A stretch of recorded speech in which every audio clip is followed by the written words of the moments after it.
율법과 복음 이제 7번째 시간으로 예수님은 누구신가에 대해서 더 말씀을 함께 나누기 원합니다. 주님 이 자리에 자정하셔서 주님께서 그토록 사랑하시고 그토록 안타까워하셨던 마음 잘 전달되게 하여 주시고 저희들 아멘으로 화답하며 예수님이 이 땅에 오신 이유를, 예수님의 이 땅에 오신 목적을 잘 깨닫게 하여 주시옵소서.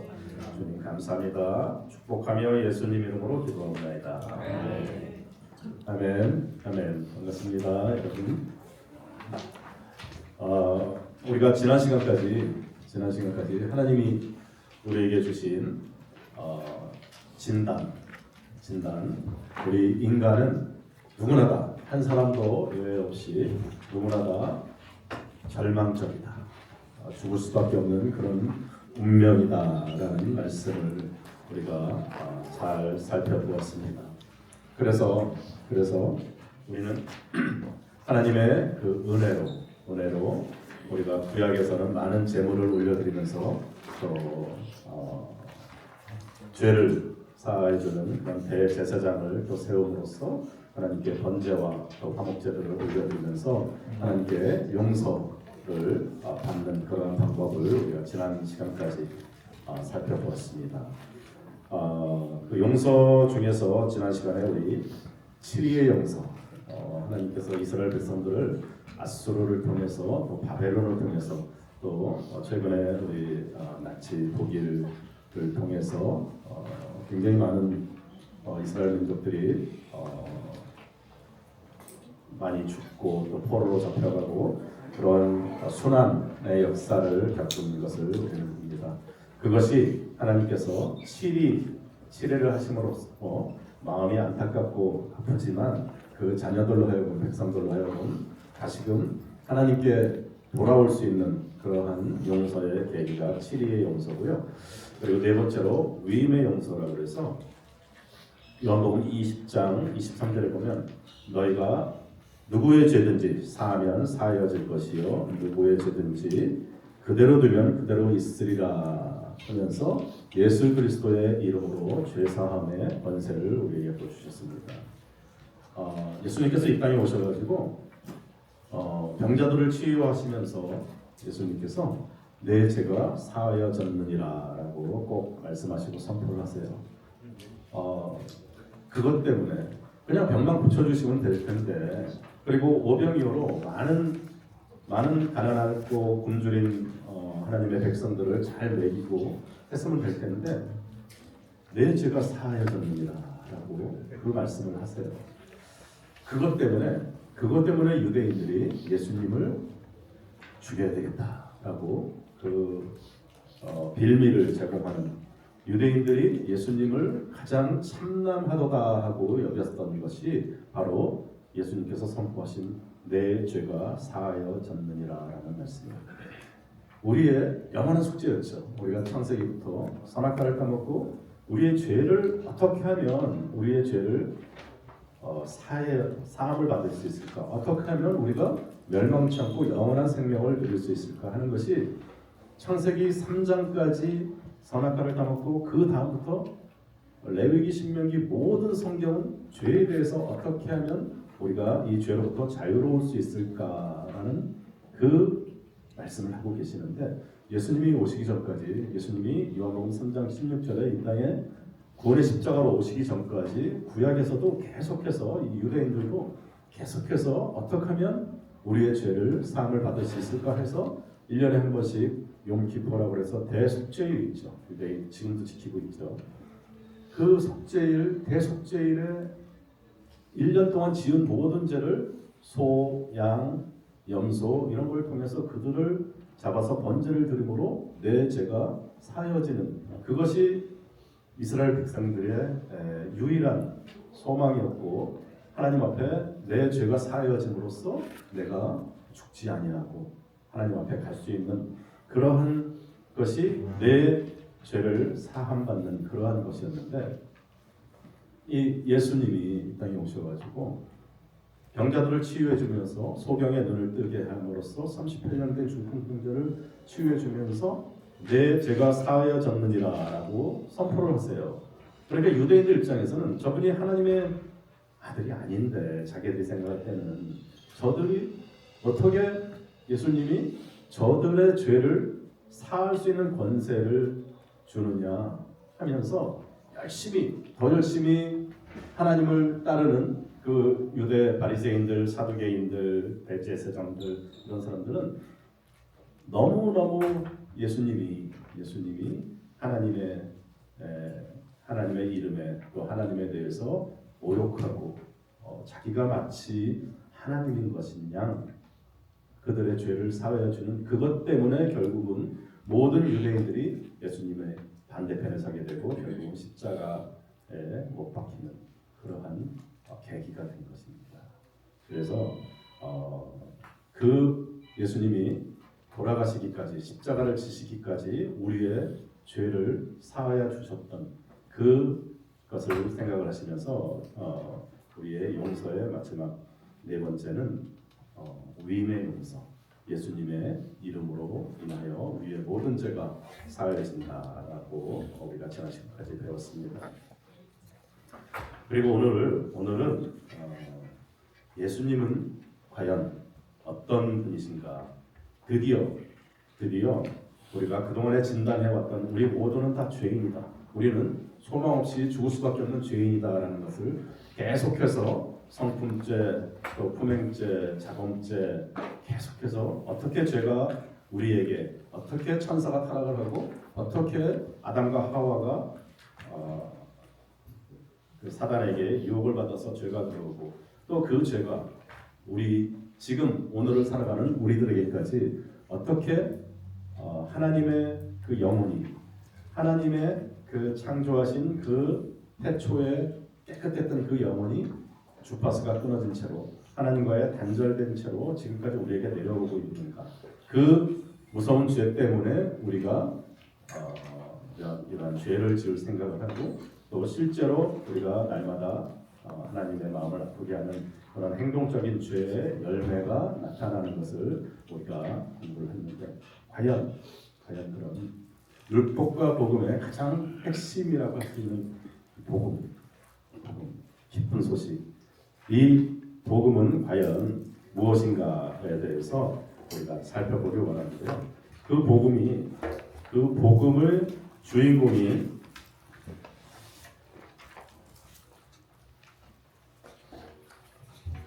그 복음의 주인공이 바로 오늘 우리가 배울 예수님은 과연 누구신가?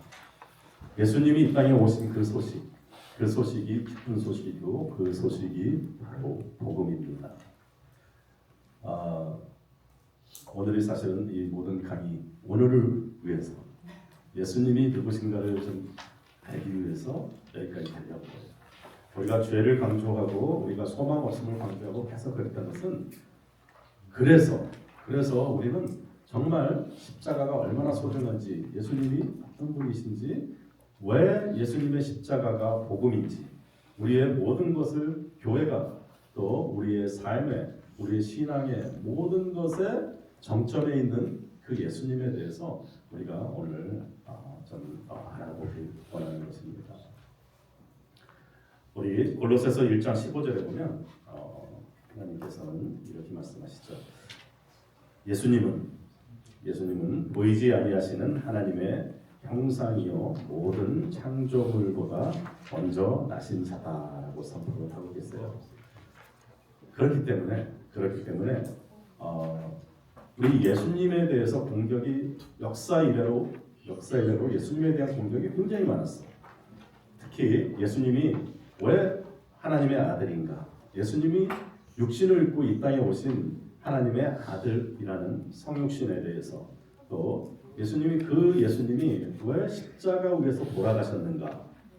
그 기독론 그리고 또 이 예수님이 아버지 하나님, 성령님 또 성자 예수님 이 삼위일체의 하나님이시라는 것에 대해서 끊임없이 다른 종교들 이단들은 공격을 했습니다. 기독교라는 말 우리가 너무 많이 쓰는 기독교라는 이 말은 그리스도라는 말이 중국에 들어와서 기리사독이라고 중국 말로 그리스도를 이렇게 한자로 쓰면 우리가 읽을 때는 기리사독이라고 읽습니다. 그것이 한국으로 들어오면서 기독, 그래서 기독교라고 하는 거예요. 그래서 이 기독교라는 자체가 그냥 다른 어떤 의미가 있는 게 아니고 구세주 그리스도, 헬라어로 메시아라는 그런 뜻입니다. 그래서 기독교라는 이 자체 이름 자체도 예수 그리스도를 우리는 크리스찬이다. 그렇죠? 그 크리스찬이라는 것이 바로 기독교라는 그런 이름의 뜻이에요. 제가 계속해서 말씀을 드렸지만 우리 세상에는 딱 두 가지의 신만 있다고 그랬죠. 우리가 만든 신들, 세상의 모든 종교들, 세상의 모든 우상들은 다 우리가 만든 신. 우리가 의지할 데가 없어서 우리가 불안하고 두려울 때 우리가 기대기 위해서 전에 우리나라뿐만 아니라 각 나라마다 그런 토속 신앙들이 있었고, 그리고 우리를 창조하시고 우리를 만드신 그 하나님이 바로 우리가 믿는 기독교의 하나님 예수 그리스도 또 하나님이십니다. 이 차이가 뭐냐면 왜 우리한테 계속 배타적이라고 그러고 왜 기독교만 유일한 진리고 왜 예수님을 믿었을 때만 우리가 구원을 얻을 수 있느냐 이렇게 얘기하면서 우리끼리는 하나님이 우리를 창조하시고 또 우리는 그 하나님을 경배하고 그 하나님께 나아간다고 하고 다른 종교들은 우리가 거의 다 이렇게 거의 무시하잖아요. 그 차이가 이 기독교와 우리를 만드신 하나님을 믿는 그 종교와 다른 종교들의 차이점은 뭐냐면 우리를 창조하신 하나님이기 때문에 하나님께서는 우리에게 오셨어요. 우리에게 오신 하나님이에요. 누구든지 창조하신 부모가 아이를 낳으면 아이들한테 먼저 갑니다. 그 마음이 가게 돼 있고 항상 나중에 어렸을 때 말할 것도 없고 다 커서도 항상 부모의 마음이 아이들한테 내려가죠. 그래서 예수님이 이 땅에 오신 그 이유도 하나님께서 그냥 창조하시고 너희들끼리 잘 먹고 잘 살아라 어떻게 하나 보자 하라고 저 높은 보좌에서 보고 계시는 분이 아니라 항상 우리에게 오시는 하나님이세요. 그 사랑으로 그 자녀들에게 가듯이 그래서 예수 그리스도가 이 땅에 오셨고 성령님께서 이 땅에 오십니다. 우리를 창조하신 하나님께서는 우리의 아버지시고 그렇기 때문에 하나님께서 이 땅에 내려오신 하나님입니다. 그런 거에 비해서 다른 종교들은 교리가 완전 자체가 틀려요. 그들의 신이 오는 게 아니라 우리가 가서 경배해. 재물을 가지고 올라가서 경배하고 어디 가서 경배하고 뭘 갖다 주고 하면서 비는 거야. 왜? 우리가 만들었기 때문에. 그 차이점을 여러분들 잘 파악하시기 바랍니다. 하나님께서 이 땅에 오신 이유는 하나님이 우리의 아버지시기 때문에 그 사랑으로 우리에게 내려오셔서 우리로 하여금 성령님께서 또 예수님께서 우리에게 오신 종교고 나머지 종교는 다 우리에게 뭔가를 요구해요.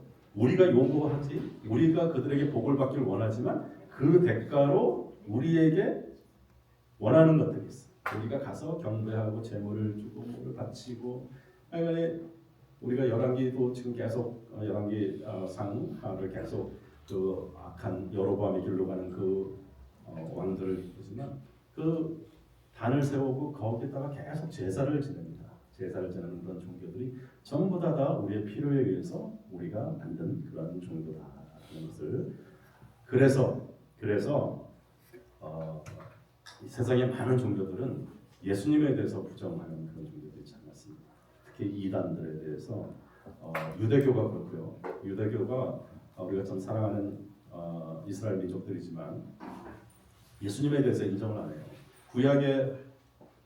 구약의 모든 사건들에 대해서 또 구약의 인물들에 대해서 구약의 히스토리에 대해서 다 인정을 하지만 신약의 예수님에 대해서만큼은 인정을 하지 않습니다. 그래서 참 마음 아픈 그러한 우리의 참 선교의 대상자들이기도 하고 또 열심히 또 이스라엘 선교를 하게 됩니다. 이슬람도 역시 마찬가지죠. 이슬람도 계속 중동 지역에 또 인도네시아 여러 군데 지금 이슬람이 굉장히 많이 포교를 하고 지금 퍼져 있는데 이슬람도 역시 마찬가지로 예수님이라는 그 인물을 선지자의 한 사람으로 인정을 하는 거예요. 모하멧과 그 선지자 중에서 가장 높은 선지자가 모하멧이고 또 예수님, 또 모든 이러한 모세도 선지자고 하여간 구약에 나오는 모든 인물들을 다 선지자라고 이야기를 하는데 예수님이 하나님의 아들이라고는 절대로 인정을 하지 않죠. 그래서 또 이슬람 또 우리가 잘 아는 또뭐 통일교, 여호와의 증인 뭐 여러 가지 그런 지저분한 그런 이단들이 예수님이 자기들이 예수님이라고 그죠? 우리가 잘 알고 있죠. 그리고 또 한 가지는 십자가에 대해서 십자가에 대해서 부정을 합니다. 여러분들 유타나 이런 데 가다 보면 여기도 좀 있는데 그 마릴 성도 예수 그리스도 교회라고 해서 몰몬 교회 첨탑에는 십자가가 없어요. 거기는 그리고 또 그 구원파 뭐 여호와의 증인 뭐 이런 예수님에 대해서 십자가에 대해서 절대로 인정하지 않는 그런. 그래서 오늘 우리가 강의할 내용 중에 가장 중요한 것은 예수님은 그럼 누구신가? 그리고 예수님의 십자가 사건이 과연 우리들의 구원과 무슨 관계가 있나라는 이 두 가지에 대해서 우리가 살펴보기 원합니다. 예수님은 과연 누구신가?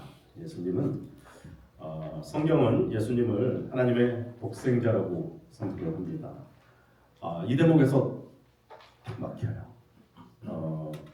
하나님께서 인간이 아닌데 어떻게 장가를 가고 시집을 가고 또 어떻게 또 그 아들을 낳으신가? 그래서 예수님이 하나님의 아들이라는 그런 말을 들으면 그 다음부터는 이게 이제 신화같이 넘어가는 거예요. 우리 저도 처음에 간증을 했듯이 이스라엘 민족 신화가 아닌가. 하나님의 아들 예수 그리스도가 이 땅에 오셔가지고 2000년 전에 십자가에 달려 돌아가시고. 근데 우리도 그런 비슷한 신화가 있어요. 당군 신화죠. 당군 신화가 곰과 호랑이를 그러니까 그 당시에 이제 사람이 없었던 거야. 근데 어떻게 곰하고 호랑이는 있었나 봐요. 이 곰과 호랑이를 동굴에다 넣고 100일 동안인가 마늘과 쑥을 먹으면 사람으로 변할 수 있다.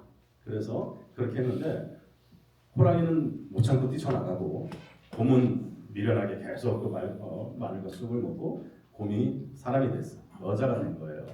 그래서 그 하늘에 환웅이라고 하죠. 하늘에 있는 하나님이 내려오셔가지고 그 곰이 변한 여자하고 해서 아들을 낳은 게 당군신화, 당군 왕검이에요. 그게 언제 내가 찾아보니까 예수님 오시기 전 BC 2300년 정도에 이 사건이 있었다고 그래요.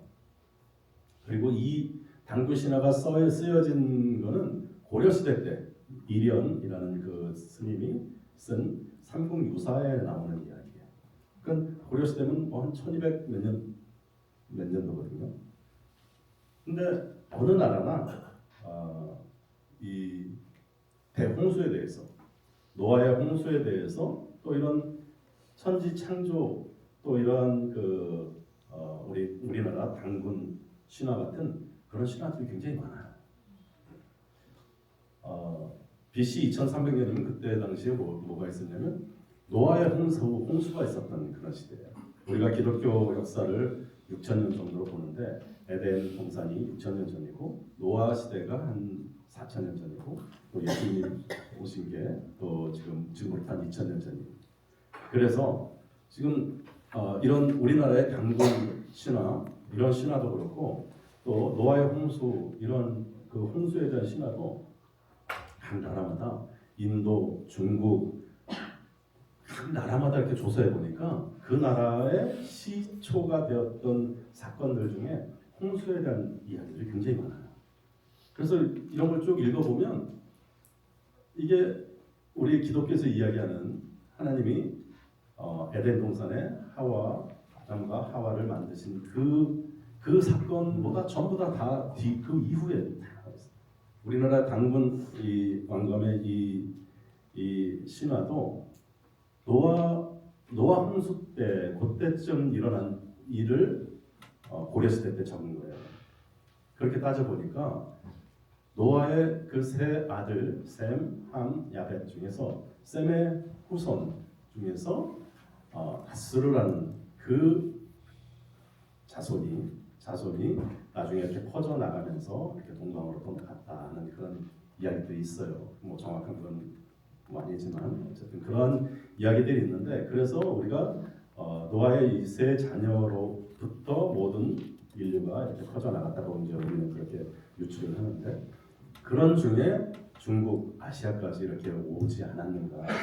그러면서 그동안의 구전으로 어차피 이 성경 구약은 계속해서 이 유대인들을 통해서 이 말로 계속해서 이런 창세기, 뭐 출애굽기 이런 이야기들이 모세가 기록하기 전까지 계속해서 말로 구전되어 왔기 때문에 그러한 이야기들을 듣고 전하고 하는 과정에서 그 나라들의 또 우리나라에까지 이런 당군왕금의 어떤 그런 신화가 이어지지 않았는가 그런 생각을 해보게 됩니다. 그래서 이제 워낙에 오래된 이야기들이니까 그것에 대해서 너무 이렇게 깊이 우리가 정설로 받아들일 수는 없지만, 어쨌든 노아 시대 때 쓰여진 것이 당군 왕검의 우리 고조선의 시초가 되는 그 당군 왕검의 신화가 BC 2300년 경이니까 노아의 홍수 그때쯤 벌어진 일들이 그쪽에 있는 거야. 그래서 이 성경에 있는 역사, 성경의 에덴 동산도 성경에 나오는 이 역사들이 가장 오래되고 또 가장 또 우리는 알잖아요. 노아의 홍수가 어떻게 시작이 됐고 또 어떻게 또 지구의 그 멸망과 이런 것들이 이어져 나왔는지, 그러면서 우리가 조금 더 성경에 대한 그런 권위, 성경에 대한 믿음에 대해서 우리가 좀 더 알 수 있습니다.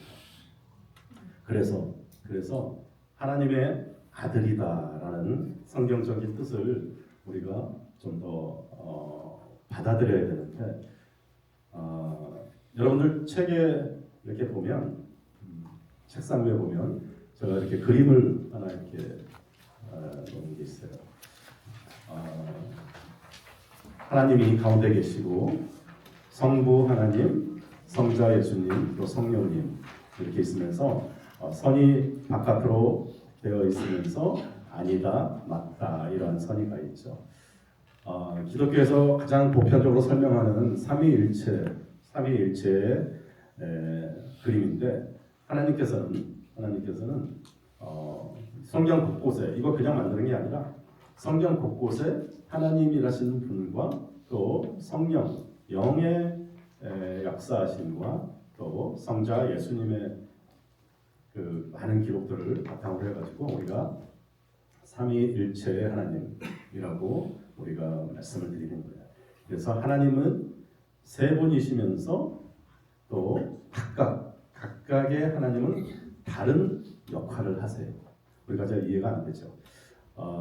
이 삼위일체라는 이 말의 개념은 한 AD 예수님 오신 다음에 한 200년경에 라틴의 신학자인 터틀리안이 이 트리니티, 삼위일체라는 개념을 맨 처음 그 단어를 사용을 합니다. 예수님이 성자로 예수님이 오셨고 또 성령님을 보내주셨고 또 본체이신 하나님이 창세기에 이렇게 말씀하셨어요. 하나님의 형상대로 우리를 만드셨다. 근데 그 본질 되시는 하나님은 한 번도 나타나신 적이 없어요. 시내산에 나타나실 때도 우레와 번개가 끼면서 커다란 그 구름이 덮이면서 모세에게도 떨기나무의 불꽃으로 나타나시고 목소리만 이렇게 들려주시고, 하나님을 직접 본 자는 아무도 없어요. 그 본 사람들은 죄 때문에 바로 죽게 돼 있어요. 그래서 하나님 앞에 온전히 설 수도 없을 정도로 하나님이라는 그 이름조차도 구약의 유대인들은 이름조차도 이렇게 표현하지 않도록 말하지 않는 그러한 아주 신비하고 아주 어려웠던 그런 존재인데, 그 하나님의 형상대로 우리를 만드시면서 그 형상의 모습이 바로 이 땅에 오신 성자 예수님의 모습이에요. 그리고 예수님께서 마지막에 하늘로 승천하시면서 내가 가면 나 대신 성령을 보내주겠다 해서 지금까지 우리 마음 가운데 우리 안에 성령님께서 땅에 오셔서 역사하시고 우리와 함께 동행하시는 성령님이세요. 그래서 여러분은 그 그림을 머릿속에 이렇게 두시고 하나님도 하나님이시고 또 성자 예수님도 하나님이시고 성령님도 하나님이시다라는 개념만 갖고 계시기 바랍니다. 강의 초에 제가 말씀드렸죠. 우리가 하나님을 또 예수님을 또 성령님을 완전히 이해할 수가 없어요. 이 그림이 정확하게 맞다라고 아무도 장담할 수도 없고 또 여러 가지 비유를 많이 합니다. 아버지면서 나는 목사고 또 집에서는 아버지이고 또 내가 어디에 나가서 일을 하면 또 일하는 그런 일하는 사람이고 내가 세 가지의 역할을 할 수는 있어요. 하지만 그 세 가지의 역할을 하는 우리가 내 모습이 각각의 또 내가 그 자리에 없으면 없는 거야. 근데 하나님은 성자 예수님이 그 자리에 있고 성령님이 그 자리에 있으면 하나님이 그 자리에 계세요. 그래서 하시는 일들은 다른 역할이지만 하나님은 하나의 모습이에요. 성령님이 이 땅에 계시기 때문에 하나님이 우리 안에 계십니다. 이 자리에도 계시고 하늘에 계시지만 성령님이 이 자리에 계시기 때문에 예수님이 십자가에 돌아가셨기 때문에 하나님이 돌아가신 것이 아니라 예수님이 십자가에 돌아가시고 성령님이 오셨기 때문에 그래서 이 세 분의 역할, 위격은 다르지만 본질상 세 분은 한 분이시다라는 그런 말씀을 드리는 거예요. 근데 이게 좀 어렵죠. 어려운데 개미가 제가 처음에도 그런 말씀을 드렸는데 개미가 인간의 마음을 또 우리의 생각과 우리의 계획을 알 수 없듯이 우리가 하나님에 대해서 어떤 분이다라는 것을 완전하게 이해하기는 참 쉽지 않습니다. 우리가 지금 살아가는 세상이 3차원 세상이라고 그러죠. 그리고 이 3차원의 개념에다가 시간을 더하면 시간 타임머신을 가지고 과거로 가고 미래로 가고 하는 그 시간 실제로 우주에 나가면 그 중력 때문에 시간이 달라진다고 그래요. 우리가 생각하는 이 시간보다 훨씬 더 빨리 가기도 하고 더 늦게 가기도 하고 그렇다고 해요. 그게 이제 4차원의 시간인데 그리고 거기다가 이러한 우리 이 공간, 이러한 시공간이 하나가 아니라 그 옆에 또 다른 우주가 있고 또 다른 시공간이 있고 이걸 5차원이라고 해요. 우리가 딱 5차원까지만 가도 벌써 이게 지금 이해가 안 되고 그렇죠? 근데 하나님께서는 이 5차원 정도가 아니라 100차원, 200차원의 차원의 개념이 없으신 분이에요. 그거를 창조하신 분이세요. 그거를 그냥 있는 걸 이해하는 것도 우리는 힘든데 하나님께서는 이 우주 만물을 우리는 생각지도 못하는 5차원이 됐는지 6차원이 됐는지는 모르는 그러한 우주 만물을 다 창조하신 분이에요. 하나님을 우리 마음속에 우리 머릿속으로 안전하게 이해한다는 것은 그건 불가능하다. 우리가 개미가 인간을 이해하는 것도 불가능한데 우리는 개미를 만들 수 있는 능력이 없는 사람들이에요. 우리는 작은 세포도 만들 수 복제는 하겠죠. 만들어진 걸 카피는 하는 기술이 요즘 한참 유행인데 그렇게 할 수 있지만 우리가 없는 것 아무것도 없는 무에서 개미를 만든다거나 어떤 생물을 만드는 것은 영원히 불가능한 거예요. 그만큼 개미와 인간의 사이보다도 훨씬 더 하나님과 우리의 사이가 멀다. 그래서 하나님을 어떤 우리의 지식적인 어떤 도표적인 그러한 이해를 할 수 있는 것은 불가능하다.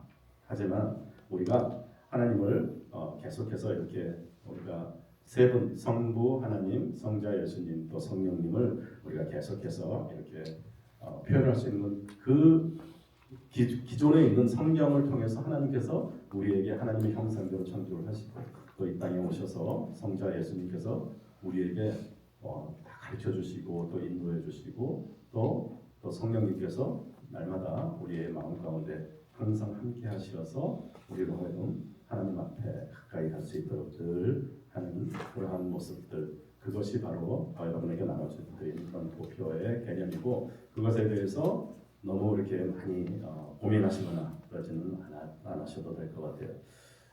그 하나님, 그 형상으로서의 하나님이 성자 예수님이 육신을 입고 이 땅에 오신 그 성육신의 사건에 대해서 이렇게 좀 설명을 해드려볼게요. 예수님께서 이 땅에 오시면서 우리에게 정말 그 몸을 입고 오셨는데 그 내용을 뉴욕에 있는 어떠한 그 언론인의 간증을 통해서 우리는 좀 설명을 합니다. 이 뉴욕에 있는 이 언론인이 겨울 크리스마스 때쯤 돼가지고 아주 눈보라가 엄청 몰아치는 그 저녁에 이제 가족들은 다 뭐 교회도 가고 외출하고 그래서 집에 혼자 남게 됐는데 자꾸 뒤에서 이렇게 보니까 창문으로 누가 이렇게 그 창문을 부딪히는 그런 소리가 나더래요. 그래서 나가봤더니 참새가 계속 그 심한 눈보라가 치고 바람 부는 그 새가 그러한 날씨 가운데 캄캄한 밤에 새가 자꾸 그 창문을 이렇게 콕콕콕 찍고 그래서 저 새가 얼마나 추울까, 얼마나 이 밤도 어둡고 바람도 많이 불고 눈은 엄청 오는데 얼마나 추울까 그러면서 거라지 문을 열어가지고 저 새가 오늘 저녁에 이 거라지 안에 들어와서 좀 따뜻하게 좀 편안하게 좀 쉬었으면 좋겠다. 쉬고 날이 밝으면 따뜻해지면 눈보라가 그치면 나갔으면 좋겠다. 그런 생각을 하게 됐대요. 그래가지고 이 새가 계속 그 처마 밑에서 그 유리창을 계속 부딪히고 있으니까 거라지 쪽으로 이렇게 좀 쫓으려고 거라지 쪽으로 몰으려고 긴 장대 나무를 가지고 이 새를 이렇게 이제 거라지 쪽으로 모으는데 자기를 잡으려는 줄 알고 이 새는 더 푸닥푸닥거리면서 도망가고 푸닥거리면서 딴 데로 도망가고 이러더래요. 그래서 계속 이쪽으로 가면 이쪽에서 또 이쪽에서 계속 이렇게 해서 그 거라지 안문으로 이렇게 좀 들어가게 하려고 계속 그 언론인이 계속 인도를 하는 거예요. 인도를 하는데 이 새는 그럴 때마다 그냥 막 놀래가지고 자기를 몽둥이 막대기로 잡는 줄 알고 계속해서 도망가면서 그리고 그렇게 안 들어가더라는 거예요. 그때 그런 생각을 했다는 거죠. 내가 저 참새가 될 수 있다면 얼마나 좋을까. 내가 참새가 될 수 있다면 저 참새한테 날아가서 야, 너 지금 이 눈보라가 치고 이 바람 엄청 부는데 너 밖에 그렇게 있으면 얼어 죽을 수도 있어.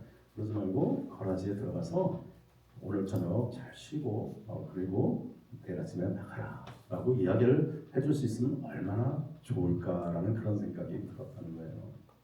그러면서 순간 그렇게 그동안에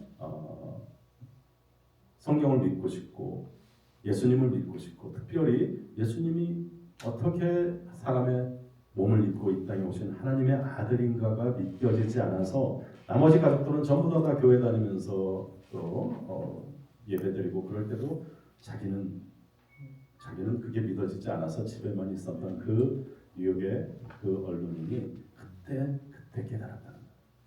그렇구나. 예수님께서 우리의 몸을 입고 이 땅에 오신 그 목적이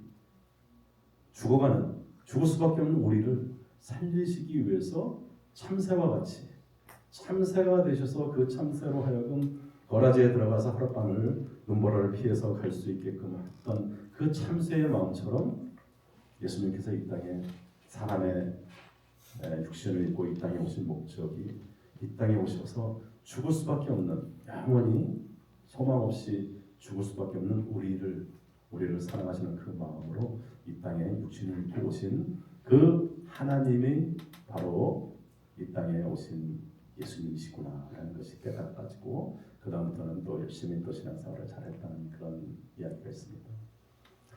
예수님께서 이 땅에 오신 성육신, 육신의 몸을 입고 이 땅에 오신 목적은 딱 한 가지였어요.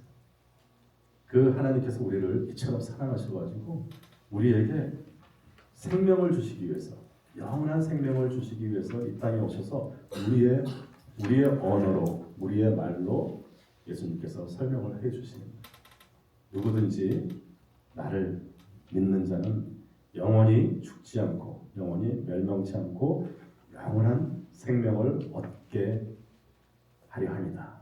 영원한 생명을 얻는 것이다 라고 말씀을 하시기 위해서 이 땅에 오신 목적이에요. 그렇기 때문에 예수님께서는 그 맹인 소경의 눈을 뜨게 하는 것보다 더 중요한 사명이 있었습니다. 예수님께서는 38년 된 중풍병자의 그 병을 고치는 것보다 더 중요한 목적이, 이 땅에 오신 목적이 네 죄가 이제는 사하여졌다라고 선포하시는 거예요. 그래서 유대인들이 아무리 핍박을 하고 그것 때문에 십자가의 길을 가신다고 할지라도 그것이 유일한 목적이었어요. 이 땅에서 잘 먹고 잘 살고 병 고침을 받고 하는 것이 우리들에게는 그것이 목적일지 모르겠지만 예수님은 이 땅에 오신 목적은 우리로 하여금 영원히 우리의 죄를 사하여 주심으로써 영원히 우리가 멸망치 않고 죽지 않고 영원히 살 수 있는 그러한 복음, 기쁜 소식을 전하여 주기 위해서 이 땅에 오신 것입니다. 그것이 성육신의 목적이고 그것이 가장 기쁜 소식이고 그것이 바로 복음의 핵심입니다. 그래서 예수님께서 이 땅에 오셔가지고 계속 산상수훈으로 계속해서 천국은 예수 그리스도를 믿는 자만이 올 수 있는 것이다 하면서 계속해서 천국에 대한 소망을 말씀을 해주시는 거예요. 계속해서 복 있는 자는 어떤 자고 또 계속해서 그 말씀을 해주시잖아요. 그것이 바로 예수님께서 이 땅에 오신 가장 큰 목적, 우리의 죄 때문에 영영 죽을 수밖에 없는 우리를 하나님께서 내 죄가 사하여졌느니라 라고 선포하시는 그 말씀, 그것이 바로 복음이고 그것이 오직 예수 그리스도를 통한 우리의 소망이기 때문인 것이에요. 하나님께서는 본질 하나님이시죠. 우리 성부, 성자, 성령 이 본질이신 하나님께서는 우리 모세가 사명을 받고 갈 때 내가 누가 나를 보냈느냐 바로한테 갈 텐데 그 바로가 누가 나를 보냈느냐고 물을 때 그럼 뭐라고 대답해야 됩니까? 라고 이야기했어요. 그때 하나님께서 모세에게 나는 스스로 있는 자다라고 말씀을 하세요. 스스로 있는 자, I am who I am. 내 이름은 스스로 있는 자다 이렇게 말씀을 하시죠. 여러분들 이름이 있다는 것은 누군가가 창조를 했다. 누군가가 낳았다는 것이다. 누군가 나에게 이름을 붙여줬다는 것은 그 나를 불러주는 누군가가 있기 때문에 그분이 내 이름을 불러주었을 때 내가 그 이름의 의미를 갖는 거예요. 그래서 우리 부모님들이 우리 아이를 낳거나 그러면 이제 할아버지 할머니가 또 엄마 아빠가 이름을 붙여주죠. 근데 하나님께서는 나는 스스로 있는 자다. 아무도 나에게 이름을 붙여줄 수 있는 사람이 없는 거예요. 그게 유일한 하나님이시고 하나님께서는 누구에게 창조됨을 받는 것이 아니라 스스로 이 땅의 우주 만물 모든 것을 다 창조하신 하나님이시다라고 하신 말씀이 나는 스스로 있는 자다라고 이야기합니다. 그래서 그 스스로 있는 그 하나님 본질이신 하나님과 우리가 지금 공부하고 있는 예수님 성자 예수님 또 성령님께서는 세 분이 한 몸이시고 각각의 역할이 다른 것이죠. 그래서 항상 우리는 이 예수님이 이 땅에 오신 그 목적은 우리가 이 땅에 와서 하나님이 태초에 우리가 하나님 앞에 나가지 못했던 그러한 가로막힌 그 장벽을 넘어서게 하는 역할을 하시려고 육신의 몸을 입고 이 땅에 오신 분이 바로 예수님이시다. 그래서 하나님인 예수님이시고 또 예수님께서는 형상을 입고 이 땅에 오신 예수님이십니다. 우리 교재 보시면 골로새서 1장 15절 말씀이 있어요. 다 같이 한번 읽어보겠습니다. 시작. 그는 보이지 아니하시는 하나님의 형상이요 모든 창조물보다 먼저 나신 자다라고 말씀하시고요. 또 고린도서 4장 4절에는 이렇게 말씀하시죠. 시작. 그 중에 이 세상 신이 믿지 아니하는 자들의 마음을 혼미케 하여 그리스도의 영광의 복음의 광채가 비치지 못하게 하느니 그리스도는 하나님의 형상이니라. 또 빌립보서 2장 6절도 이렇게 말씀하십니다. 시작. 그는 근본 하나님의 본체시나 하나님과 동등됨을 취할 것으로 여기지 아니하시고. 그리고 히브리서 1장 3절 시작. 이는 하나님의 영광의 본체이시요 그 본체의 형상이시라. 그의 능력의 말씀으로 만물을 붙드시며 죄를 정결케 하는 일을 하시고 높은 곳에 계신 위엄의 우편에 앉아 계시느니라 라고 말씀하십니다. 그렇습니다. 그리고 이 예수님께서 우리가 말씀드린 것처럼 나는 스스로 있는 자, 본질이신 하나님, 누구도 나의 이름을 붙인 수 없는 가장 창조주시고 가장 존엄하신 하나님, 그 본질의 하나님께서 이 땅의 형상을 입고 오신, 육신을 입고 오신 분이 바로 성자 예수님이신데, 우리가 그러죠. 아니 그러면 죄에 대해서 하나님께서 그렇게 예수님을 이 땅에 보내주셔야 되는데 꼭 그 방법밖에 없었나요? 하나님께서 이 땅에 육신을 입고, 그래서 우리가 성부 하나님, 성자 예수님, 성령 하나님을 알겠는데, 그러면 꼭 우리의 그 엄청난 무서운 죄를 사하시기 위해서 하나님이 보좌를 떠나서 이 땅에 오실 수밖에 없으셨나? 좀 전에 우리가 그 뉴욕의 언론을 통해서 하나님께서 우리를 하여금 우리를 사랑하시기 때문에 그 보좌를 버리시고 인간의 몸을 입고 이 땅에 오셨다. 그 사랑 알겠어요. 이해를 하겠어요. 그래서 육신을 입고 이 땅에 올 수밖에 없었다는 것도 알겠는데, 그런데 꼭 그 방법밖에 없었는가에 대해서 우리가 또 의문을 갖게 됩니다. 하나님은 못하시는, 전지전능하신 하나님이신데 하나님께서 못하시는 것들이 몇 개 있어요. 하나님은 거짓말을 못하세요. 그리고 하나님은 말씀을 또 그때그때 다르게 해석하시거나 그러지 않으세요. 그럴 수가 없어요. 하나님이 선포하신 죄의 싹은 사망이고 너희들이 죄를 졌기 때문에 죽어야 하는 것은, 하나님이 이 죄를 졌기 때문에 이 괘씸하구나, 너희들은 죄값을 받아야 돼 그러면서 처벌하시는 것이 아니라 하나님의 본질 자체가 빛이시라 우리가 이렇게 빛이 밝으면 빛이 들어가지 않는 저 테이블 밑이나 저 클로젯 안에는 캄캄해. 그리고 거기에 우리가 플래시나 불을 켜면 어둠은 바로 사라지게 되죠. 하나님의 성품의 그 본질의 자체가 빛과 어둠과 같은 거예요. 하나님은 거룩하신 분이에요. 하나님의 거룩에 죄가 들어갈 수가 없어요. 하나님이 나타나시는 분, 하나님이 임재하시는 곳에는 죄는 자연적으로 없어지게 돼 있어. 어둠이 빛에 의해서 쫓겨나듯이 하나님이라는 그 존재 자체는 죄에 대해서 봐주거나 같이 이렇게 갈 수 있는 그러한 성품 본질이 아닌 거예요. 그래서 우리가 죄를 지으면 바로 죽을 수밖에 없는, 영원히 죽을 수밖에 없는 그러한 상황인 거죠. 그래서 하나님께서 한번 말씀을 하셨을 때 죄를 지으면 영원히 죽을 수밖에 없다라고 말씀을 하셨을 때 그것은 법이 되는 거예요.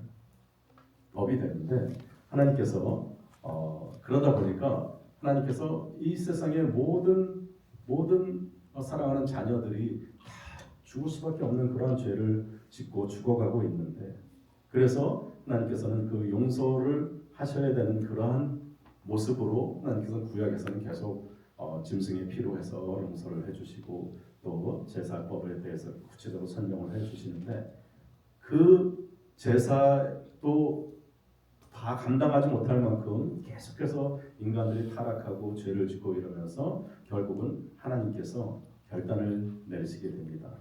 그러면서 하나님께 이 땅에 오셔야 되는데 죄에 대해서 하나님께서 내리신 그 처방은 이런 겁니다.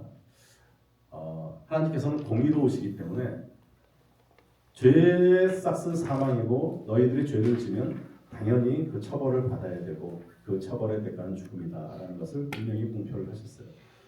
그 예전에 그 그리스 로마에 있던 어떤 그런 그레테라는 그런 섬이 하나 있었습니다. 그 섬에 왕이 있었어요. 왕이 있어가지고 아주 평화롭게 잘 다스리던 그 작은 섬 나라가 있었는데 그 크레테라는 그 섬에 그 왕이 어떠한 법을 발표를 했어요. 그래서 이 법은 누구든지 다 따르고 지켜야 되는데 이 법을 어기는 자는 누구를 막론하고 누구든지 다 무서운 채찍으로 50대를 맞아야 된다라고 법을 공표를 했어. 그래서 백성들이 그 법을 얼마나 잘 지켰는지 몰라요. 다들 맞지 않으려고. 그래서 다 법을 지켰는데 어느 날 신하가 와가지고 누군가가 그 법을 어긴 사람이 있습니다. 그렇게 얘기하는 거예요. 그럼 안 되지. 그럼 당장 그 죄인을 잡아다가 그 외로 50대를 때려야 된다. 이제 왕이 그렇게 얘기했어요. 근데 그 법을 어긴 사람이 누구냐면 이 왕의 어머니였어요. 나이가 70이 넘은 노쇠한 어머니가 이 법을 어긴 거예요. 왕은 이제 깊은 고민에 빠집니다. 어떡하지? 그렇다고 이 나의 어머니이기 때문에 특별히 사면을 해준다거나 특별히 봐준다거나 그러면 나라의 법 자체가 체계가 흔들리고 우리 왕은 공평하지 못하다, 공의롭지 못하다 그렇게 판단을 받게 되지요. 근데 50대를 만약에 그 어머니를 묶어놓고 때리게 되면 그 어머니는 바로 돌아가시게 됩니다. 이 왕의 마음은 정말 갈등 가운데 또 효자였던 이 왕은 그 어머니로 하여금 50대의 매를 맞게 할 수는 없었어요.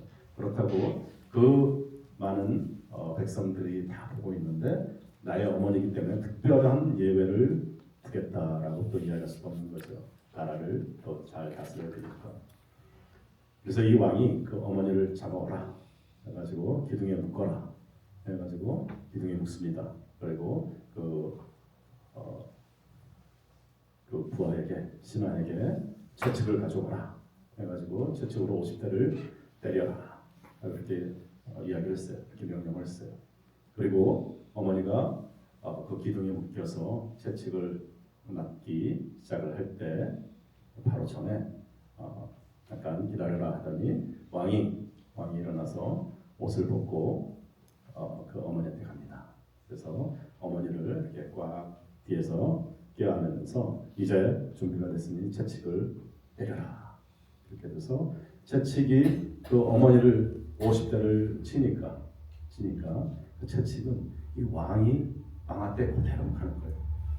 그래서 그 형벌은 50대 채찍의 형벌은 그대로 집행이 되고 그리고 그 법도 예외 없이 누구나 다 그 법을 어기면 저렇게 채찍을 맞는다라는 그러한 이야기가 있어요. 그 왕이 바로 우리의 하나님 아버지신 거예요.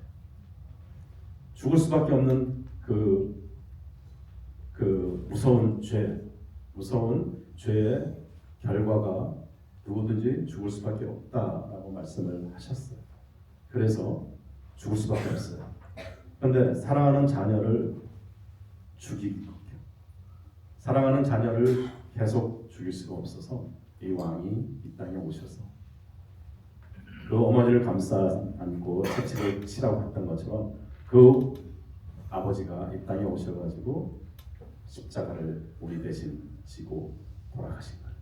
돌아가셨다가 다시 부활하신 겁니다. 이 하나님은 이 땅에 오셨을 때 그 어머니가 채찍을 맞을 때 그 왕은 실제로 잘못을 한 건 아니에요. 그 법을 어긴 건 아니죠. 근데 어머니의 죄를 대신해서 내가 채찍에 맞은 거예요. 우리 하나님 아버지도 예수님께서 이 땅에 오셨을 때 예수님의 어떤 개인적인 예수님께서 동정녀의 몸을 입고 성령으로 잉태하신 이유가 그거죠. 지난번 시간에도 그 죄에 대해서 설명할 때 설명을 드렸습니다.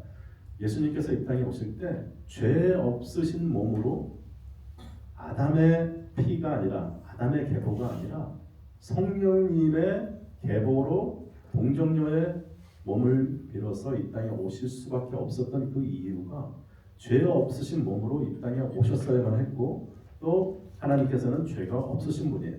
죄가 있는 하나님이라는 그 말은 완전히 모순인 거예요.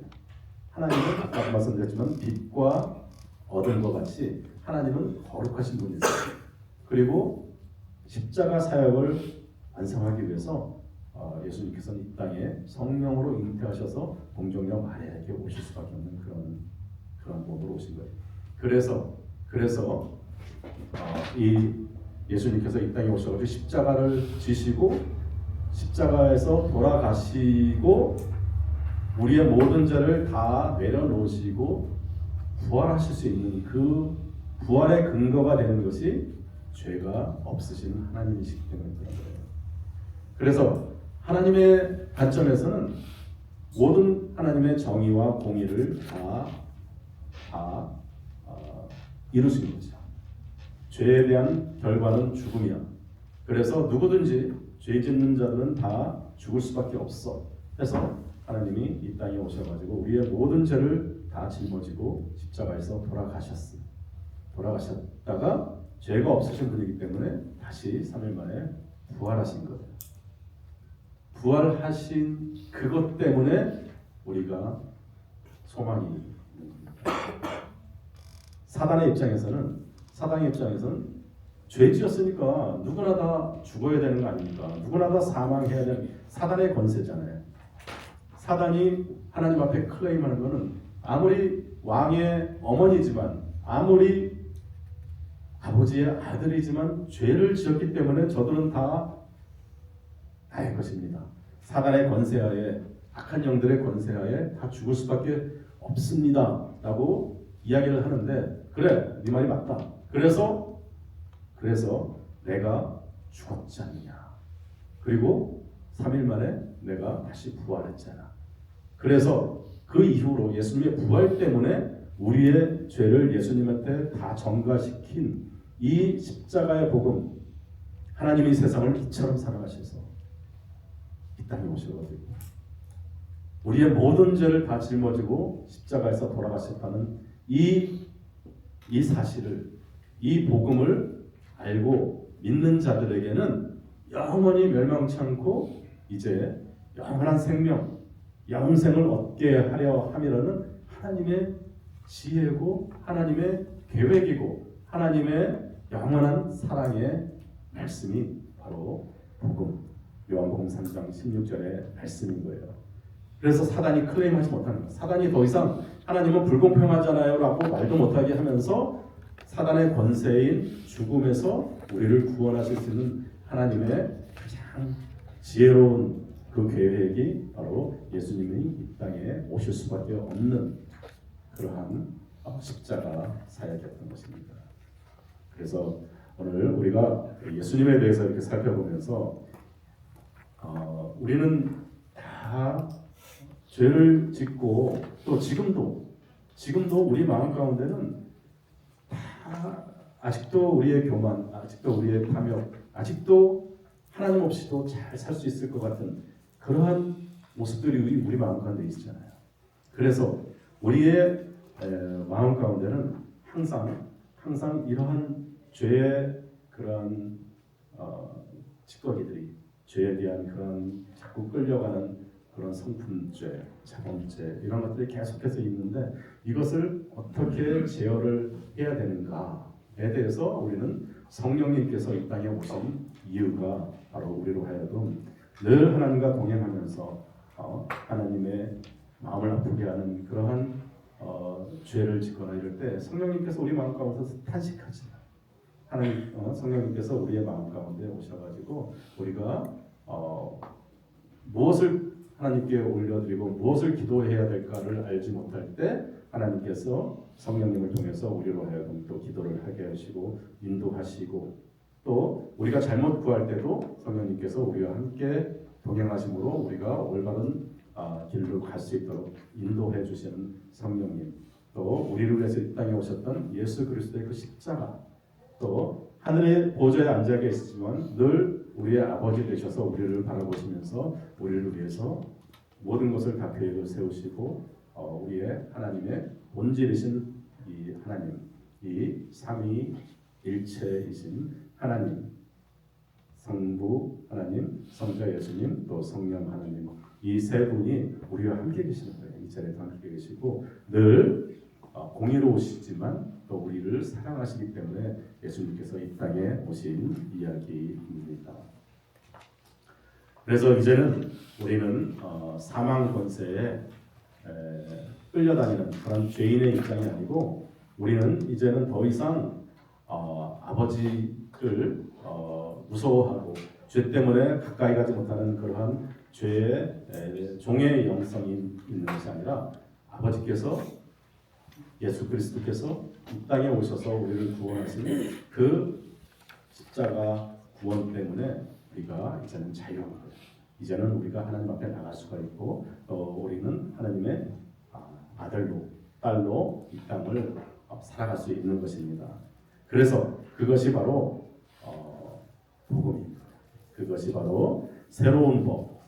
누구든지 예수 그리스도만 믿으면 이제 이전 것은 지나갔고 하나님께서는 그 죄에 아무것도 기억조차도 하지 않으신다라고 말씀하시는 그 새로운 법, 율법에 묶여있던 우리들의 모든 그러한 죄악들, 또 우리들이 어려워하고 힘들었던 그러한 모든 것들이 전부 다가 이제는 복음에 의해서 새롭게 쓰여지는, 복음은 우리들로 하여금 하나님의 자녀라는 그런 것을 확증해 주시는 겁니다.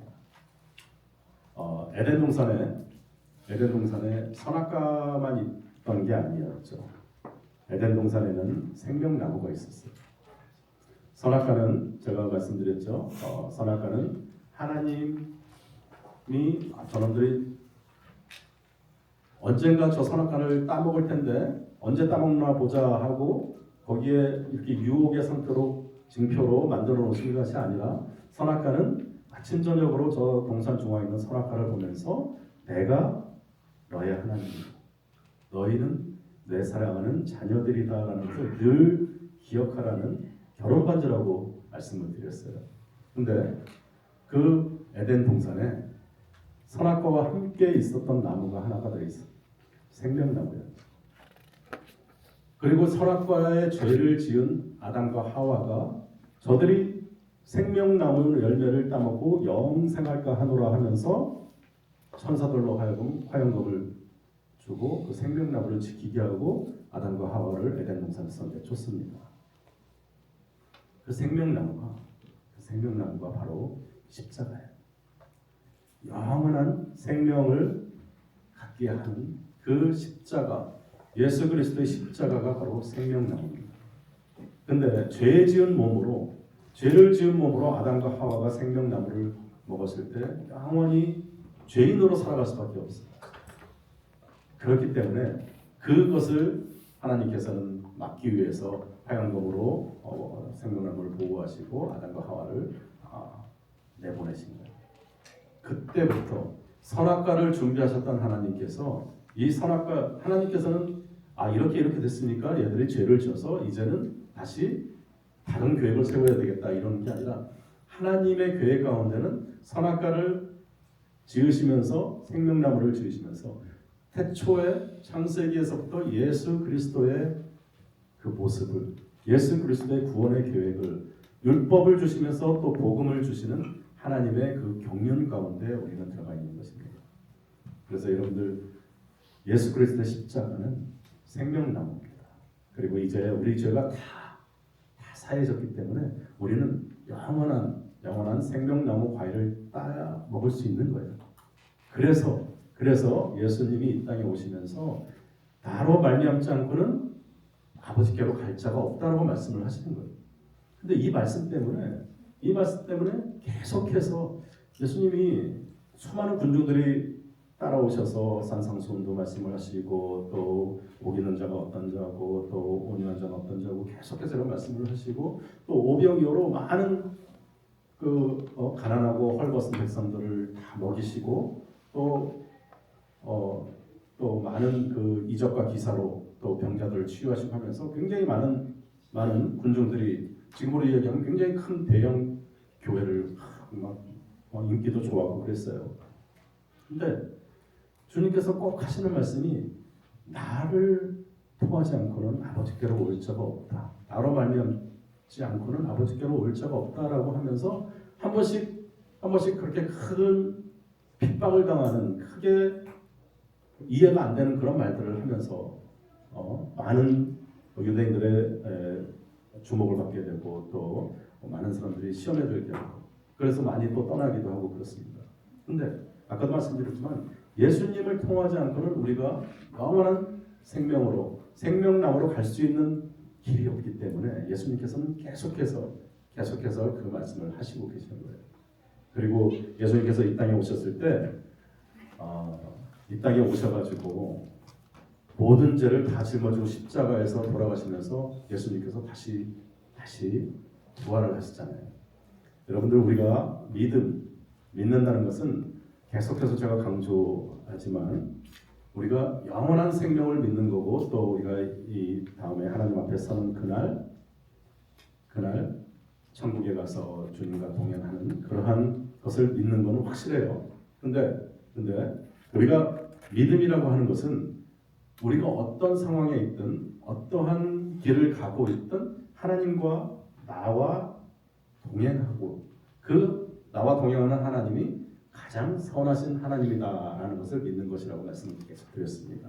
근데 그 선하신 뜻이 무엇이냐면 우리로 하여금 하나님과 끝까지 동행하고 영원한 생명을 얻게 하시는데 부활을 믿는 거예요. 부활을 믿지 않는 수많은 사람들이 있어. 근데 이 부활이라는 것이 굉장히 많은 사람들로 하여금 또 고개를 갸우뚱하게 하고 하는데 이 부활이 기독교의 또 핵심입니다. 만약에 예수 그리스도가 이 땅에 오셔가지고 우리의 죄를 다 짊어지고 돌아가셨어. 그리고 아무 일도 없었다. 그러면 우리는 정말 아무런 소망이 없는 거죠. 그래서 부활이 기독교의 가장 큰 명절은 크리스마스도 중요하지만 부활절. 예수 그리스도가 이 땅에 오셔서 우리의 모든 죄를 다 짊어지고 돌아가시고 그곳에서 사망 권세를 이기고 다시 살아나신 부활에 대해서 우리가 믿는 거예요. 그 부활이 하나님의 선한 뜻인 거예요. 그 부활 때문에 우리에게 소망이 생겼고 그 부활 때문에 이 땅에 우리가 사망의 음침한 골짜기를 지날 때나 또 푸른 초장 맑은 시냇물가를 지날 때나 우리는 이 부활 소망 때문에 살아가는 가장 큰 힘이 되고 가장 큰 위로가 되고 또 거기에 우리의 가장 큰 기독교의 목적이 있는 것입니다. 도마가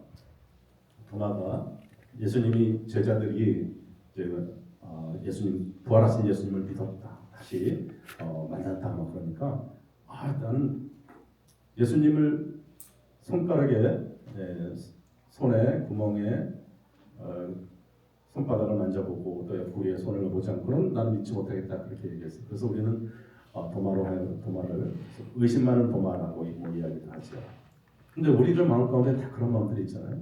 우리들 마음 가운데 예수님이 좀 나타나셔서 좀 나이가 더 보여주시고 말씀도 해주시고 그러면 나의 흔들리는 믿음이나 내가 정말 열심히 신앙생활하고 열심히 헌신하고 열심히 봉사하고 열심히 선교도 가고 그럴 텐데 믿음 참 도마 같은 그런 마음이 있어요 우리에게는.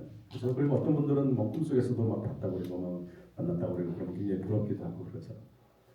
여러분들 도마의 믿음은 그래서 나중에 예수님이 도마에게 나타나서 내가 내 손바닥에 손을 넣어보고 내 옆구리를 만져보라 했을 때 실제로 도마가 그렇게 만져보고 또 손을 넣어보고 그러지 않았죠. 그냥 하나님께 고백합니다. 주는 하나님이시요 나의 하나님이십니다. 이런 고백을 합니다. 여러분들 믿음에 대해서 100%의 우리 마음 가운데는 100%의 완전한 믿음을 원해요. 그리고 자꾸 내가 믿음이 흔들릴 때마다 좀 더 확실한 걸 볼 수 있으면, 확실한 기적을 체험할 수 있었다면, 내가 좀 더 확실한 주님을 만날 수 있었다면 하는 게 영원한 우리들의 숙제인 것 같아요. 근데 이 고백하는 도마에게 너는 부활한 나를 본고로 믿느냐? 보지 못하고 보지 않고도 믿는 자가 더 복이 있다라고 예수님께서 말씀을 하십니다. 우리가 길을 가다가 아니면 어디 운전하고 가다가 큰 사고가 나요. 교통사고 만약에 났다고 생각해요. 그래서 차가 완전히 다 포럴이 나가지고 차가 그렇게 됐는데 그 안에서 살아났어. 그럼 너무너무 큰 기적이잖아요. 그죠? 예를 들어서 비행기가 떨어졌는데 그 안에서 몇 명만 살아남았어. 그럼 그 상황은 완전히 하나님이 해주셨습니다 하면서 얼마나 감사하고 얼마나 정말 살아계신 하나님이시다라고 우리 고백을 할 거예요. 그죠? 그리고 뭐 잡을 잃거나 뭐 비즈니스가 안 돼가지고 완전히 그렇게 어려운 상황인데 누군가가 또 이렇게 찾아와가지고 갑자기 많은 물질로 또 좋은 직장을 소개시켜주고 하면 기도 응답이고 하나님이 하셨습니다. 그렇죠. 근데 스펄전 목사님이 그런 얘기를 해요. 여러분들 일상의 위대함이라는 거 아시죠? 평상시에 그 많은 시간들 우리가 비행기를 타고 다니고 열차를 타고 다니고 운전을 하고 다니는데 사고가 한 번도 안 난 것이 기적이다. 또 일상 동안 평생 동안 40년, 50년, 60년을 살아오면서 하나님께서 그때 먹이시고 입히시고 또 이러는 것도 기적이다라고 이야기를 하는 거예요. 예수님께서 도마에게 너는 본고로 믿느냐? 보지 않고도 믿는 자가 복이 있다. 여러분들 불치병에 걸려가지고 하나님 살려주세요 하면서 간절하게 기도했는데 어느 날 하나님께서 그 상처를 만져주시고 또 치유해 주시고 다시 회복시켜 주시면 그건 정말 하나님 만난 거잖아요. 그죠? 근데 불치병 안 걸리고 믿는 사람이 더 복이 있는 거 아니에요? 그죠? 네가 본고로 믿느냐? 보지 않고 믿는 것이. 그리고 여러분들 100% 믿는 믿음이 꼭 나를 움직일 것 같죠? 그렇지 않습니다.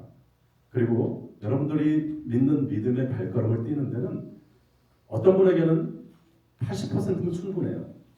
어떤 분에게는 60%면 충분해요. 그런데 자꾸 우리는 핑계를 대.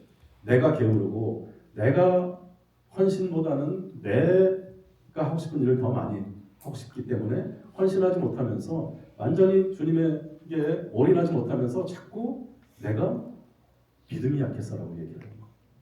그런데 그렇지 않죠. 어떤 분들은 70% 남들 볼 때는 큰 사건 사고도 없었는데 그분들이 하나님 앞에 전심으로 헌신하고 전심으로 하나님께 나가면서 하는 게 있어요. 근데 어떤 분들은 저 정도면 암이 걸렸다가 치유받고 뭐 폐암이 걸렸다 치유하신 그런 분들도 언제 그랬는 듯이 또 일상으로 돌아가가지고 또 그렇게 하시는 분들도 많이 있어요. 여러분들 100% 믿음을 기대하지 마세요. 믿음은 주관적인 거예요. 그래서 내가 나의 발걸음을 움직이시고 내가 헌신할 수 있는 믿음이 나에게 들어오면 그것이 여러분들에게는 100%입니다. 그것이 내가 주님을 만난 거예요. 그래서 자꾸 다른 핑계를 믿음에다가 갖다 붙이면 언젠가 주님이 나타나시고 나의 삶 가운데 커다란 그런 사건 때문에 내가 주님을 만나고서도 여전히 주님 앞에 가까이 가지 못하는 그런 상황이 있을 수 있습니다. 믿음이라는 것은 하나님 앞에 온전히 헌신하고 나가는 것이지만 그렇다고 해서 우리가 무슨 고행을 하고 어디 진짜 나가서 뭐 옛날 수도원처럼 세상의 모든 것을 다 끊고 하는 게 아니잖아요. 주님께서는 믿음을 갖고 주님과 함께 동행하라는 그 말씀의 의미는 뭐냐면 너의 삶에 우리에게 자유의지를 주시고 우리에게 모든 것을 다 허락하신 주님께서 너의 삶의 주인이 네가 아니다라는 것만 인정하는 거예요. 그리고 나머지는 우리에게 축복하시죠. 우리의 자녀들에게 내가 너의 아버지다라는 것을 우리는 계속해서 그 사랑을 전해주면서 우리의 자녀들에게 하고 싶은 거, 네가 원하는 거 다 도와주려고 그러고 더 많은 것을 주려고 하는데, 그죠? 이 아들은 내가 아버지 아니더라도, 내가 어머니 아니더라도 나 혼자 잘 살 수 있어요 하면서 자꾸 위험한 길로, 자꾸 어려운 길로, 힘든 길로 가려고 그러는 그 아버지의 마음이 얼마나 어렵겠어요. 그 아버지의 마음이 우리로 하여금 자꾸 주님을 가까이 하게, 주님이 자꾸 우리를 끌어당기는 그러한 이유입니다.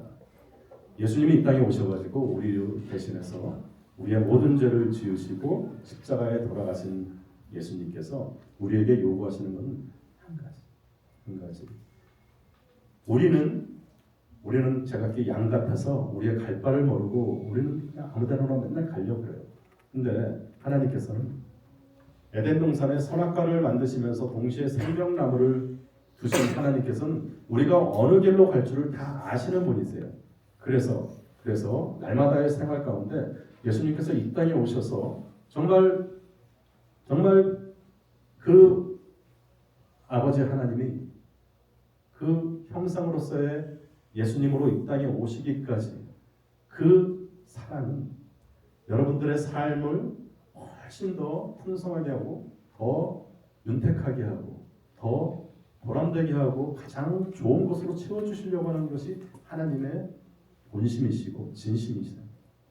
그래서 이 땅에 예수님께서 이 땅에 오신 이유도 우리의 모든 죄를 다 짊어지시고 돌아가신 이유도, 그리고 하늘에 올라가시면서 우리로 하여금 성령님께서 이 땅에 오셔가지고 또 우리와 함께 동행하는 그런 이유도 우리로 하여금 하나님 앞에 온전하게, 그것이 가장 행복한 우리의 삶이고 그것이 하나님의 마음에 합한 그러한 길이고, 또 그것이 우리로 하여금 늘 하나님과 함께 동행하면서 우리의 마음 가운데 늘 살아계신 하나님이 역사하시고 계시다.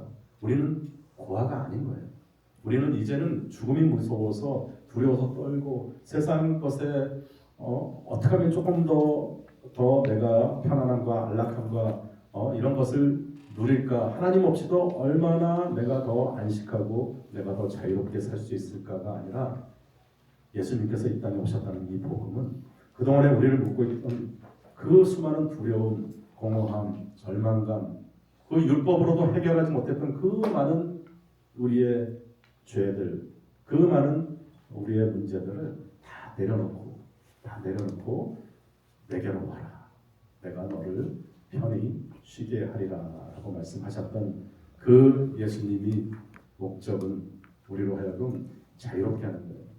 주님 안에서 자유롭게 하면서 주님 안에서 진리이기 때문에, 이것이 생명으로 갈 수 있는 길이기 때문에 이 땅에 오셔가지고 십자가에 못 박히기까지 예수님께서 끊임없이 하셨던 말씀은 한 가지였어요. 공생에 시작하실 때 예수님께서 사단이 돌로 떡을 만들어 먹으라, 또 성전 꼭대기에서 뛰어내리라, 이 온 세상의 모든 것을 다 너에게 주겠다, 예수님께 드리겠다라고 유혹했던 그 사단의 유혹부터 예수님께서는 한 번도 흔들리지 않으시고 예수님께서는 계속해서 우리의 죄 문제에 대해서, 그리고 십자가 끝에 십자가 지시는 그 순간까지도 이 잔이 나에게 지나가게 하여 주시옵소서라고 그렇게 힘들게 정말 땅방울이 핏방울이 되도록 그렇게 기도하셨던 그 예수님께서 이 잔을 지나가게 해 주시옵소서 하지만 그것이 나의 뜻이 아니고 하나님의 뜻대로 하여 주시옵소서 말씀하셨던 오직 한 가지의 목적은 우리의 죄를 사하여 주시는 것입니다. 그래서 이단들이, 그래서 다른 종교에서 계속해서 이 하나만 십자가만, 또 예수가 그리스도 하나님의 아들이라는 것만 이야기하지 말으라고 그러는 거예요. 그거만.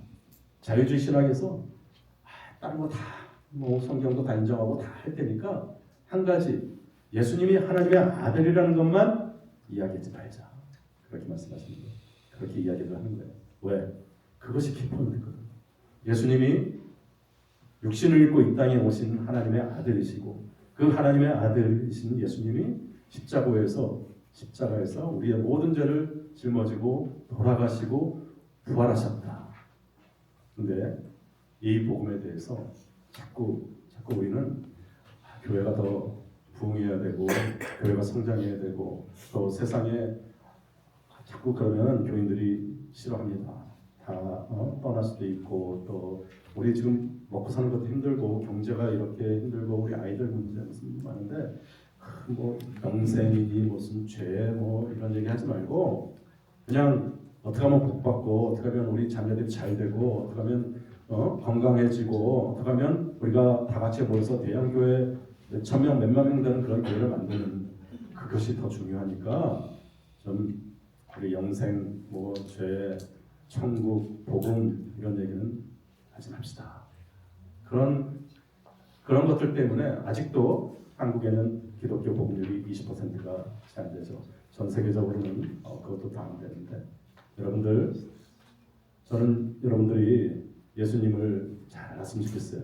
책상에 놓여 있는 삼위일체도 잘 이해를 하고 또 여러분들 마음 가운데 또 성부 하나님, 성자 예수님, 성령님에 대해서 확실한 그런 이론적인 백그라운드도 갖고 계셨으면 좋겠습니다. 그런데 한 가지 중요한 것은 여러분들에게 예수님은 어떤 분이십니까?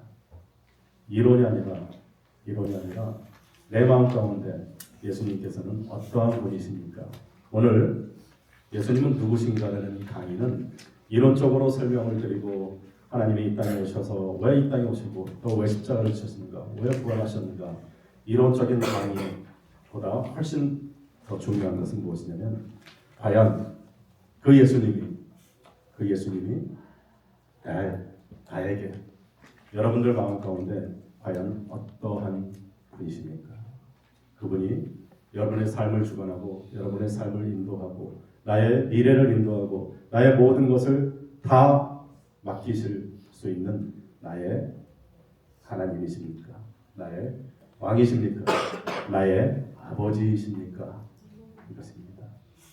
여러분들 신앙생활 하시면서 앞으로 믿음생활, 공동체생활 하시면서 추호도 잊지 말아야 될 것은 예수님은 나의 아버지시고 나의 왕이시고 나를 위해서 모든 것을 다 버리시고 이 땅에 오신 나의 하나님, 그 하나님 때문에 교회 성장이 중요한 게 아니고 그룹의 성장이 중요한 것이 아니고 나의 어떠함이 내가 큰 집 짓고 내가 좋은 차 타고 내가 나의 자손들 좋은 대학 보내고 내가 건강해서 오래오래 살다가 편안하게 죽는 나의 그러한 모습 때문에 나에게 복 주시는 하나님, 나의 필요를 그때그때마다 채워주시는 하나님이 아니라 하나님께서 나의 아버지시고 나의 영원한 주님이시고 나를 사랑하셔서 이 땅에 오셔서 십자가에 돌아가시기까지 외쳤던 마지막 그 말씀은 내가 너를 사랑해서 온 물과 피를 다 흘리기까지 십자가에서 죽는 이유는 너를 사랑하기 때문이다. 그 말씀. 그리고 그것을 우리는 너무 자주 너무 작은 이익으로 너무 작은 나의 교만과 탐심으로 자꾸 외면하려고 해요. 나는 하나님이 믿어지지 않아요. 내 앞에 나타나 주세요. 나는 100% 개런티가 확신이 안 들어요. 자꾸 그런 핑계를 대면서 주님으로부터 멀어지려고 하는 그런 죄성이 우리 안에 누구든지 있어요. 그때마다 십자가 바라보시면서 십자가는 결혼 반지 정도가 아니라 십자가는 생명책이고 십자가는 하나님과 나와의 관계가 명확하게 명시되어 있는 내 이름이 딱 박혀 있는 영원한 생명, 하나님이 우리에게 주신 그런 증서입니다. 변할 수 없고 우리가 태어나기 전부터 하나님이 손바닥에 새기신 우리의 이름이 그 생명책에 기록되어 있어요.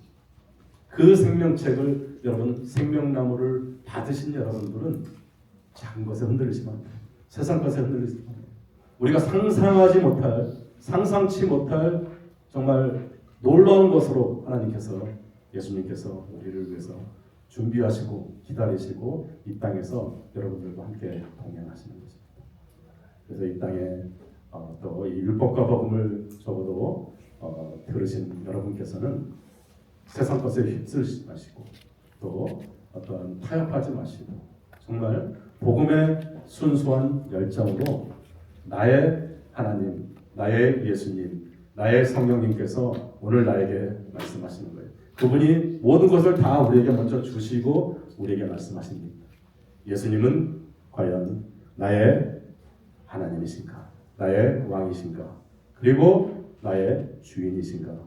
그 고백을 여러분의 입술을 통해서 고백하시고 또 담대하게 하루하루 승리해 가시며 또 믿음 생활, 또 신앙 생활, 또 여러분의 개인 모든 그런 생활 가운데 오직 주님이 모든 것을 다 인도하시고 또 주님이 모든 것을 다 책임지시니까 내려놓으세요. 자유하시고 그 안에서 주님이 주시는 풍성함, 주님이 주시는 자유함 마음껏 누리시면서 복음과 절대 다른 것들과 타협하지 마시고 여러분의 마음 가운데 예수님은 누구신가 할 때 내가 예수님을 위해서, 내가 주님을 위해서 내가 일어날 수 있습니다. 고백하시는 담대한 믿음을 갖기를 주님의 이름으로 축원합니다.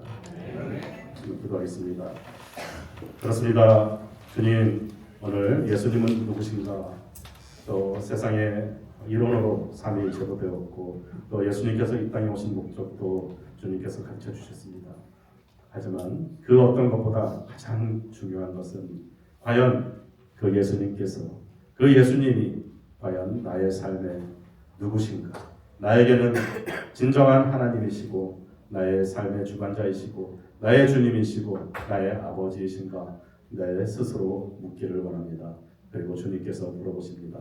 나는 너를 위해서 십자가에서 물과 피로 다 내어주었는데 너는 나를 위해서 무엇을 할 수 있는가?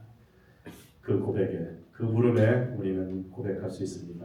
주는 나의 그리스도시요 살아계신 하나님의 아들이십니다. 라는 베드로의 고백이 나의 고백이 되기를 원합니다. 돌아가는 날까로운 주님도 예배 가운데도 주님께서 풍성한 은혜 내려주시고 다음 주 마지막 시간까지 주님께서 함께 동행하여 주시옵소서. 감사하며 예수님 이름으로 기도합니다.